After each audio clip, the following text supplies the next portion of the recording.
Mr Deputy Speaker, the harsh reality of modern times is that the world is often more dangerous. Since last September, we have seen 2 homegrown terrorist attacks inspired by the Daesh death cult. Australian authorities have disrupted 6 planned attacks. In only 9 months, 23 people have been arrested as a result of 7 counter-terrorism operations around Australia. That's more than a third of all terrorism-related arrests since 2001. Mr Deputy Speaker, the escalating security crisis in Iraq and Syria poses an ongoing terrorist threat not only to the Middle East, but Australia and our region. Our security agencies are managing over 400 high-priority counter-terrorism investigations. There are 260 Australians either fighting in Syria, Iraq, or supporting the conflicts from here in Australia. And at least 26 and possibly as many as 35 Australians are believed to have been killed fighting with terrorist groups in Syria and Iraq. Mr Deputy Speaker, the coalition government will do what it can to stop people from leaving to fight with the Daesh death cult. If you do leave, we will stop you from coming back in. And if you manage to come back, we will do everything humanly possible to put you in jail.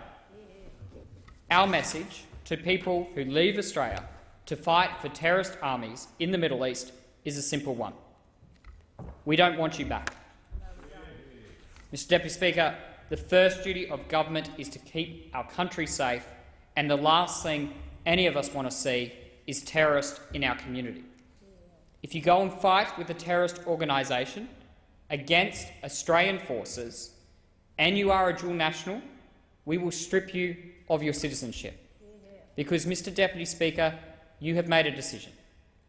You have made a decision to no longer uphold the privileges that come with being an Australian citizen.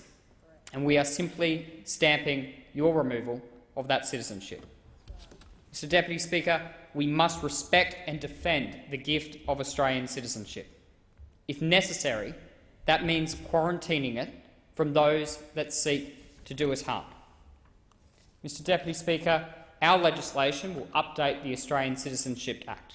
Since 1948, Australians with dual citizenship who fight for a country at war with Australia have forfeited their citizenship. The updated law will ensure dual nationals who serve or fight for terrorist groups or engage in terrorism-related conduct inspired by terrorist groups will also automatically lose their Australian citizenship. As well, the Act will also be amended to ensure dual nationals who are convicted of specified terrorism-related offences automatically lose their Australian citizenship. Dual nationals who engage in terrorism are betraying their allegiance to our country, and they do not deserve to be Australian citizens. These new laws will be another measure to counter the growing terrorism threat. This is on top of the additional $630 million the coalition government is investing in boosting our counter-terrorism capabilities. We are investing $13.4 million to strengthen community engagement programs in Australia, with an emphasis on preventing young Australians from becoming involved with extremist groups.